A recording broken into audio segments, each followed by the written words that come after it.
Chris DeLeon here. This is going to be one of these videos where, even though I'm usually speaking about game development to other game developers, today's going to be a little more general. It's one of these things that probably applies in a lot of people's lives. I'm also going to be trying this kind of like handheld camera approach as opposed to my usual mounting on a laptop and whatever. But the idea today is that opportunity usually doesn't knock. Opportunity does not take that form, right? I mean, the metaphor is that opportunity knocks and you got to answer when it knocks, and that's BS. Okay, that's not how it happens.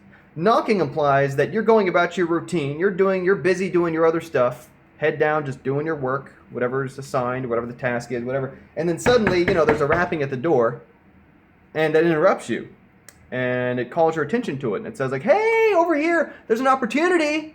Do you want to come take the opportunity? Do you want your big break? Here it is." And if that's how it happened, of course you have to be an idiot to not go with it. But the reality is that pretty rarely ever works like that. Right? I mean, there must be a few times in history. The quote came from somewhere. But most likely what's really happening is that the opportunity is a door that has been open for a long time, right? It's stayed wide open for a long time. It's just there. It's just open. Heck, if anything, it's been open so long that you've stopped noticing it. Because it was there last week and you didn't do it. And it was there the month before you didn't do it. It was there the year before you didn't do it. And sometimes we see the door, we see it's wide open, but we have little hang-ups that keep us from doing it. One thing this makes me think about, Rufus. My mom has accidentally got a dog named Rufus. She was supposed to just be pet sitting for him, and then one thing led to another, and things got complicated where the previous owners couldn't take him back, so she's got a dog named Rufus now. And Rufus is a rescue dog. He's had some challenges in his life. We're not quite sure the details, but it's evident when we try to let him out, okay? So this is back home in Missouri where we have a fenced-in yard. Out here in California, I'm in a tiny apartment. I can't have a dog here. Nowhere to walk him. But back home, he would sit by the door, right? Little Rufus sitting by the door because he wants to go outside because he's a dog. He's got to use the bathroom. He knows he's got to go outside for that.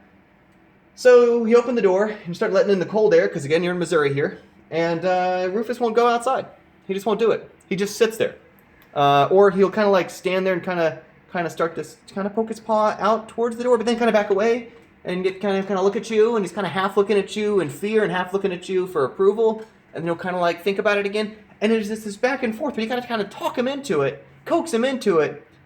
And my mom has spent years trying to help this dog get better about it, and she's gotten some leeway, some improvement. He now probably takes a few minutes maybe to get himself out through that door instead of it used to take much longer. It used to be a real struggle for both of them.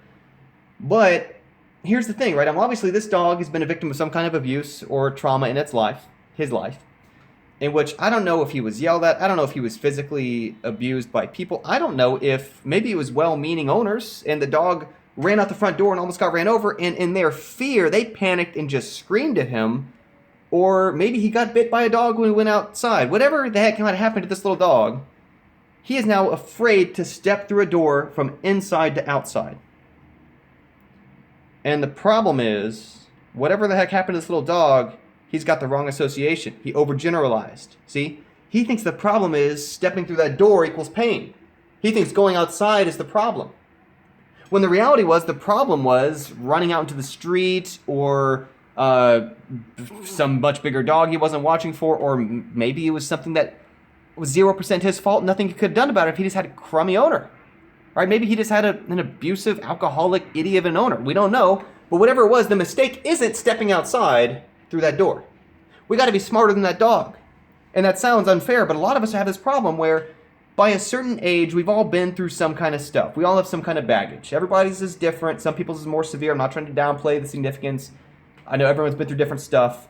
But by a certain age, everybody's got some kind of little baggage in our lives where we've tried to act on an opportunity, right? Whether it's speaking on stage, whether it's open mic night, whether it's applying for a job, applying for a conference, releasing a game, taking an art class, whatever it is, asking somebody out, right? We put ourselves out there, and life threw us down. Life just kicked us down, said, just no way, or the equivalent of just being shut down. And the mistake is to think that the problem there was trying to step through that open door. And the mistake was something different. The mistake is more specific. See, the mistake was, well, I should have gone about it differently, or I didn't prepare correctly last time. How can I prepare better next time? Or the difference was, sometimes the difference is just that you got to keep on trying it. I mean, one of the things that affects us is, at least in the game developers realm, is a lot of us come from an engineering background, design, art background, whatever. We come from different fields where there's kind of like a right way to do things. And if you do things the right way, there's like a pretty reasonable shot that it's going to work. Like you followed the steps or you did things in a good technique or whatever. In business, right, it is more often than not going to work. Business has risk in it. And even if, whether you're making games just for kicks, just as a personal project, whether you're doing it as a company, even if you're doing it as a personal project, it still has business kind of roles of marketing, of planning out your production, of estimating, of coordinating team members. And business always has risk where you can follow all the right steps and still fail most of the time, right? You could have the perfect script for a cold call in a business and still get hung up on 98% of the time. Now, you might be able to refine your script or your approach and increase your conversion rate by a few percentage points, right? And that's part of business, but it's realizing that when it fails, it doesn't mean you did something wrong. It means you got to keep doing it. It means you got to plant more seeds to see which ones will grow. But whatever it is, most of us have some opportunity in our life. I mean, and again, I know everyone's building off the same base or starting point here. That's realities, and everyone has different obligations and time commitments and so on.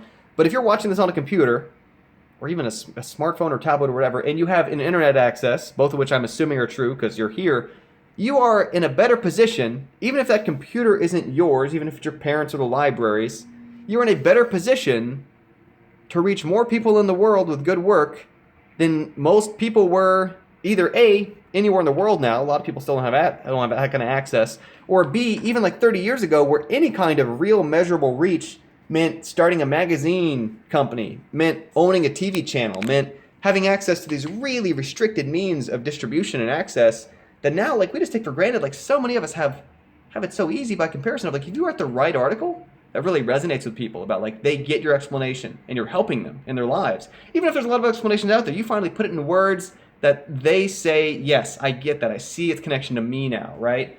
Or if you make a game that people really want to talk about and love, or if you, whatever it is you do, if you go out there and do it on the internet, it potentially can reach millions of people the next day. Now, I'm not saying that should be your first goal. I'm not saying that should be the only reason you do things. I am saying that the potential is there in a way that it just used to not be. And that is a door that's wide open that most of us are just kind of sitting on the other side of, ignoring day after day. And we use the same excuses. We'll use the same excuses next week and next month and next year for not taking advantage of the opportunity in the same way we did last week and yesterday and the year before, unless we shake it up somehow, unless we change things up and we start questioning, okay, why am I not taking advantage of the opportunity that's there?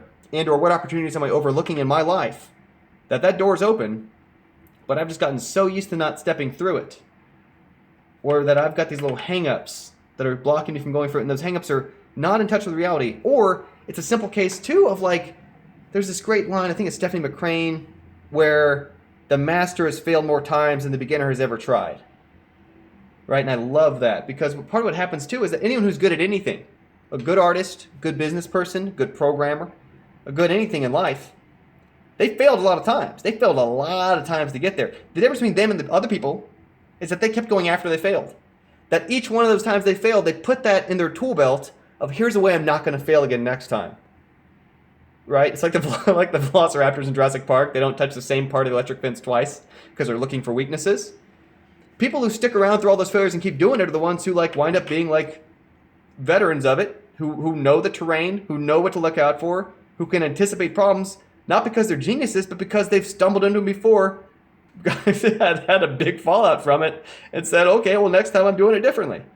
But every time we fail, we got to realize that the problem wasn't that we put ourselves out there, wasn't that we stepped through the door. The problem was something else that we can learn from and take with us going back into it to do it better next time. So the more times you failed, and if you failed and you stuck to it, the better off you are than somebody else who's just getting started down that path of bumbling around, making some beginner errors. So look at that as a strength and build off it. Anyway, that's it for now. Chris DeLeon here. If you're making games, I look forward to playing games in the future. Yeah, whatever you're doing, I wish you all the best in it. Thanks.